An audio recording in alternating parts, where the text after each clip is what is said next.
Alright, hello everyone and welcome back to my Fallout 4 mini-series of Vault 83, The Librarian, where today we are right where we left off in the last episode, here in the Akashic Library, after turning in the two wonderful, if somewhat strange, quests to these two lovely new friends down here. And so to finish off this little mini-series, I wanted to return and take a look at the books that we actually have here in the library. Now, I, before starting the episode, actually got really worried about making this because I was looking over at these just to see what these holotapes were over here, and realized that these three are of that The New Squirrel story that actually are in the game already. They're, you know, 3 holotapes that are scattered around the Commonwealth for you to find and telling a very weird children's story about a squirrel.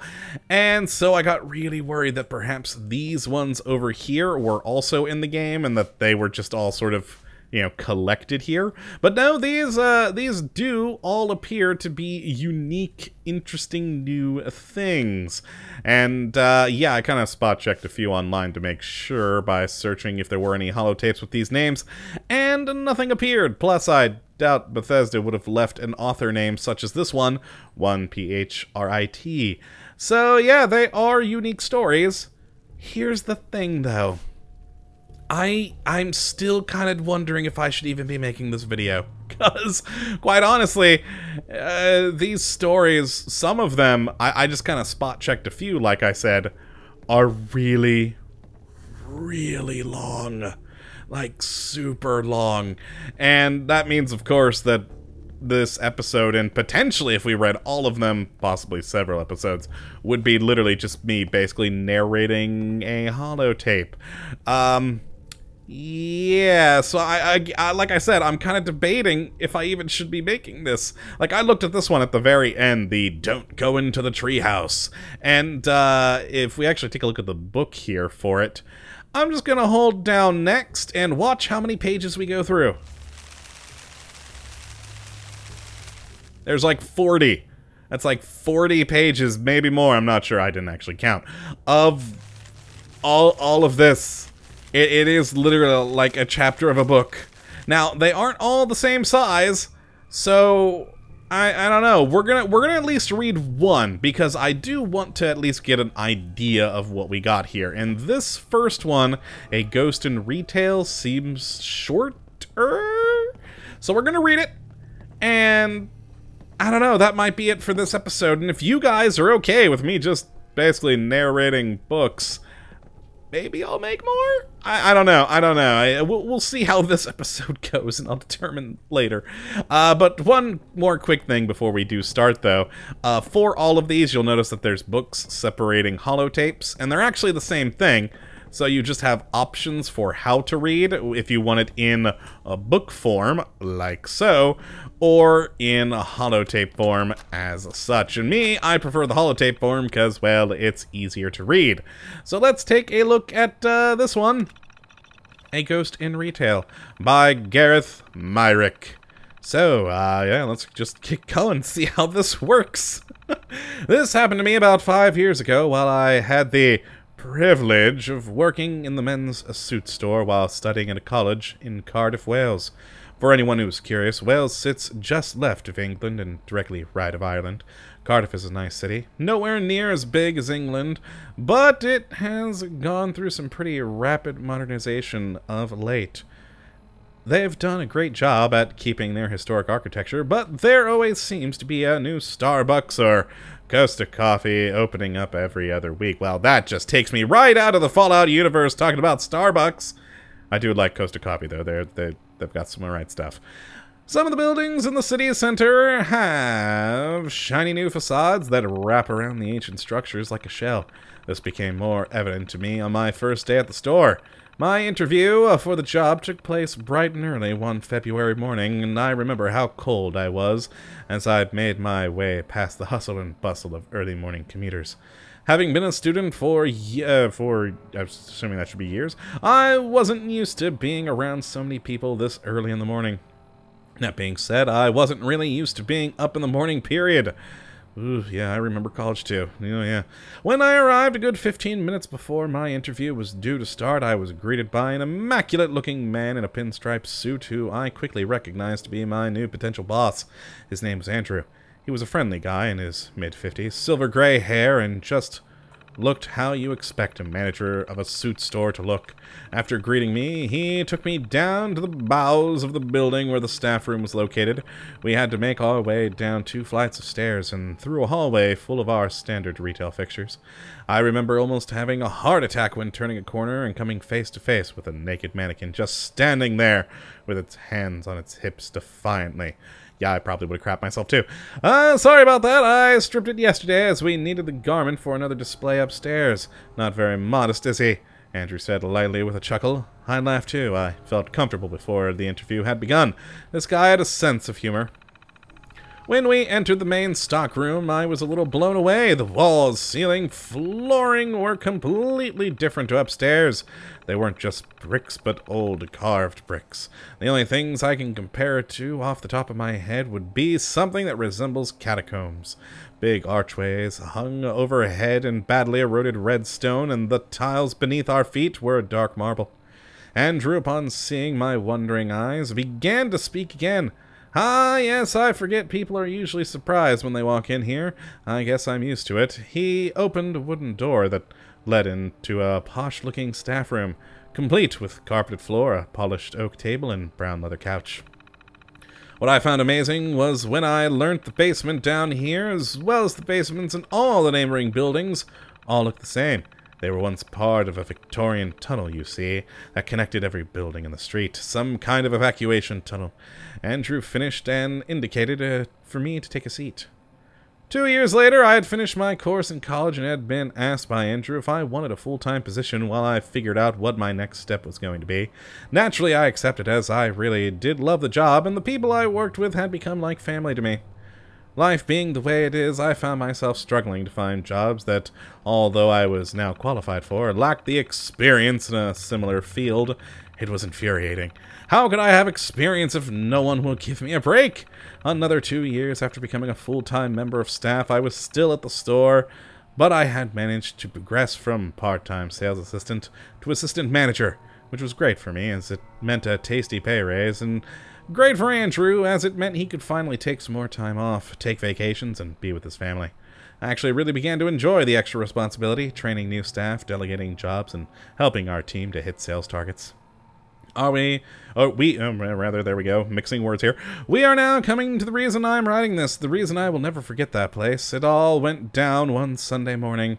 Sundays, obviously, being the quieter day of trade, only required a skeleton crew to run the store. This is usually a manager, me, and one other sales assistant. In this case, a girl named Amy. I quite liked working with Amy. We were of similar ages. She was cute and really down to earth. Most of our quiet periods were spent talking about everything and anything about our lives until we realized how much time had passed and began creating jobs to do out of guilt. Yeah, been there, done that. One Sunday afternoon, after a pretty uneventful morning, I walked into our office just off the shop floor to email our sales figures to the head office while Amy manned the front desk. As we had 2 sales floors, upstairs was suits, downstairs was accessories/shoes. If someone went downstairs, either Amy or myself would have to go with them. One of our rules was that under no circumstances were customers to walk around downstairs unattended. As I began entering figures into a new Excel spreadsheet, I heard Amy's faint voice under the store's collection of non-threatening store music. If my memory serves me correctly, I believe it was Nickelback she was quite rudely interrupting. Yeah, no, it's not rude if it's Nickelback. You should interrupt. I reached for the knob of the hi-fi and turned down the volume.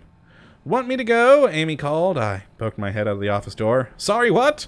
An elderly lady just went downstairs. Would you like me to go down, or do you want me to watch the shop floor and you go down? I looked back at the barely started spreadsheet and then back to Amy. It's fine, I'll go. Maybe I can sell her a sports jacket or cufflinks, I said with a smile. Oh, do it, Amy giggled as I walked past her. As I made my way down the steps to the ground floor, I was surprised to find that nobody was there. The room looked pristine and untouched. I took a few steps forward and stretched my neck looking along the rows of formal jackets. Amy, I called upstairs. I heard her shuffle along from the till to the doorway. Hello? She asked. I thought you said there was a lady down here. I asked quickly, glancing back at the room. There is. I watched her go down myself, she said again confidently. I walked the full length of the room, past the shoe display and the changing rooms and back. Nope, no one here. Are you seeing things? I asked. Amy looked both confused and annoyed. What? Can I come down? Yes, but quickly. I watched as she made her way around the room and back. What the fuck? She uttered under her breath while pulling back the curtains of the changing room. She just... Like I said, you're seeing things. I swear to God, this is freaky. I literally watched her enter the store at the entrance. The doorbell even chimed. I smiled at her, and she just walked down here, Amy finished. I noticed that color seemed to be fading from her usually rosy cheeks.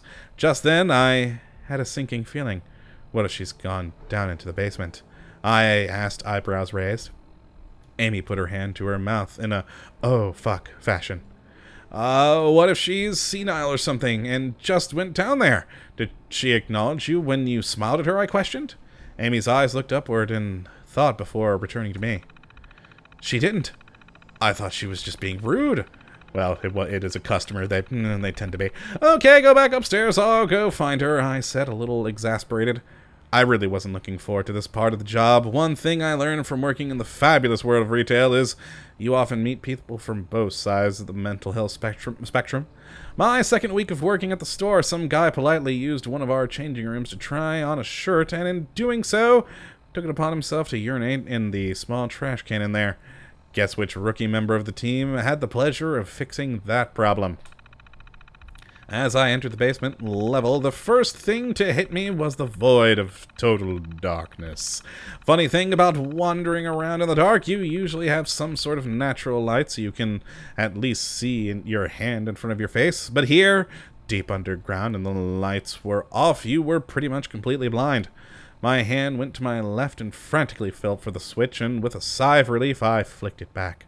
The fluorescent tubing light bulbs flickered into existence for a few moments before bursting light at all corners of the basement, and as my eyes adjusted, I quickly scanned around.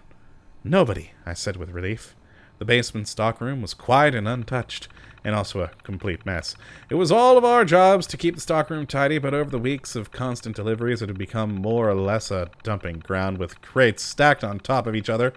Another reason to not wanting to be wandering around here in the dark. As I began to turn back to the door while thinking how it was going to be my sad duty to inform one of my colleagues that she's been hallucinating, I distinctly heard the sound of a refrigerator door closing. I quickly turned to the direction of the staff room. The door was closed, but the light from within seeped through the gap under the door. My heart began to race. The old lady was here. She must have somehow navigated her way through the stockroom in the dark and was now making herself at home in our staff room. Probably attempting to make herself a nice cup of tea, perhaps. Without really thinking, I marched forward and pushed the door open. I was greeted with an empty staff room. The bags and coats hung neatly on peg hooks on the far wall. Cutlery lay strewn around the draining board, and a dirty wash rag was lazily dumped on top of them. My bad. I remember thinking that perhaps Amy and I had been coming down with something, because now I seemed to be hearing things. Just as the worry began to subside, my eyes locked on the small fridge under the counter with its door ajar. I thought, and gently nudged it closed with the tip of my shoe. It was at this moment my blood ran cold. "Hello?" came a shakily, elderly voice from behind me. It was one of those experiences where you are so afraid that time seems to slow down. I began turning in the direction of the voice extremely slowly, almost as if on some level I wasn't so eager to lock eyes with whoever was down here. I sighed again, just then. Just the empty doorway. I decided I wanted to go back upstairs, where the sanity seemed to be, so I closed the staff room door and made my way back across the stockroom. Just as my hand gripped the door handle of the fire door, total darkness enveloped me. It was so sudden that I couldn't help but unleash the unmanliest yelp I've ever created. My hand instinctively fumbled for the light switch and toggled it on and off to no avail. The light was completely gone. Now, retrospectively thinking, a normal person would have opened the door and ran upstairs, saying ta-ta to this fucked up situation, but something caught my eye in the darkness. A light source. The light was emanating from under the staff room door again. This didn't sit right with me. A lot down here today didn't sit right with me. But in regards to the light, I knew how the electricity worked in the building. All the lights in the basement level were connected at the fuse box. If one light goes, they all go. I'm by no means an electrical engineer, but I knew there was no way that light should be on. Now call it basic human curiosity or human stupidity, but I found myself moving towards the light, navigating around the crates until my hands were pressed against the wood paneling of the staff room door. I pushed it, and to my total bewilderment, I was greeted by one horrifying sight that should be greeted. All the cupboards were open now, their doors yanked wide, displaying the plates and cups within. Over on the far wall, the coats and bags had come away from the wall hooks and lay crumpled on the carpet below in a pile. A newspaper I had got that morning during my morning commute, which had been neatly folded on the staff room table, was now open and the pages had been pulled out. I remember I almost couldn't breathe. It was a kind of terror I've never experienced before or since. I became instantly aware of how alone I was down here. Hello? I heard the voice again, but this time closer than before. In fact, this time it was right behind me. Now, I'm not sure if this is a coping mechanism or the human brain, but I remember the complete inability to turn around and face the owner of this voice. I was aware of the presence directly behind me and knew only too well that if I had turned in that moment, I'd have seen something that I'd be describing to a therapist to this day. My body went cold. My hairs on the back of my neck were raised, and I became aware of how annoyingly loud my heartbeat was beating. I looked forward and noticed the bottom half of our small cordless telephone poking out from underneath one of the newspaper pages. The phone let us make external and internal calls around the building. My hand slowly and shakily reached for it. Still feeling the presence behind me and the unwillingness to turn around, I pressed Int and won, and instantly heard the faint sound of a phone ringing above me, followed by footsteps moving from one side of the store to the other. "Yellow?" Amy amused. "Amy, can you come down here, please?" I whispered, my voice very slow and steady. "What's wrong?" she asked. "Please, come here now," I said this time with a hint of panic in my voice. The phone disconnected and I heard the footsteps sprinting across the ceiling above, and then silence. "Hello?" The voice sounded so frail and gravely now, and I swear I could feel it stepping closer. Somehow being down here and going through this had made me ultra-aware in a way that I haven't been since. Just when I thought I was about to crawl under the table, with my arms wrapped around my knees, I heard the most amazing sound of the world. "Hey," Amy said. I turned around to see a very concerned-looking Amy. "Hey," I whispered. "Are you okay?" I nodded slowly. I just want to go upstairs," I whispered again. I felt her arm go around mine, and she slowly escorted me out of the basement. A while after, I remember saying to Amy that she was my hero, that she saved me from quite possibly having a heart attack. She found the story interesting and would often ask me questions on what I think I would have saw if I had turned to face it, but I'm fine not knowing what it looked like. I sometimes wonder why I had reacted the way I had. Why did I feel such intense fear? Was it my own insecurity or cowardice? Or had I sensed that I was in danger? Or was the voice even real at all? Perhaps I had simply imagined it. I think it's doubtful. I mean, I didn't create the mess in the staff room, and Amy had seen a woman walk downstairs. I don't know, but I do know that I'll always remember this experience. It will be my one unexplainable story. I'm pretty sure everybody has one at this in mind. The end. Wow, that was actually a pretty decent story. Some parts were meh, but overall, I think good. A good little ghost story. And holy crap, it's 19 minutes into the video. Oh, I wasn't watching my timer while I was reading. Ha. Yeah, that's a 20-minute video of us reading a holotape, guys. That is a... oh, Jesus. If we only made it through one holotape. Oh. Oh. Yeah, I don't think we're gonna read all of these, guys. That would take, oh god, like a dozen episodes. Now, if you want to see any one in particular, then I don't know, maybe I'll do another one. So what do we got here? We have Big Bird, a unicorn for Rona, The Cruise, chapters 1 through 4. Holy crap, that's going to be a long one. A snowman appeared in my backyard. The black hair. The woods. I miss Mom. Oh, that sounds really depressing. The demon grin. The late Christmas gift. And don't go into the treehouse. Okay, so, I don't know how this one's gonna do, considering it's literally just me reading a holotape. But if you guys want me to read some more of them, which ones sound interesting? Because, yeah, we're definitely not going through all of these. You can download the mod and read them further yourself, frankly, because, wow, that would seriously be like maybe 10 episodes of me just reading holotapes. But, yeah, that's gonna be it for this one, guys. I hope you all have enjoyed, and that maybe you come back for the next episode. I don't know. If you guys don't want me to read through these, I won't. If you do want me to read through one or two more of them, maybe. But yeah, we're definitely not reading through all of them, and next episode might potentially be an entirely new thing. But until then, my friends, depending on your comments, I thank you for watching, and as always, have a good one.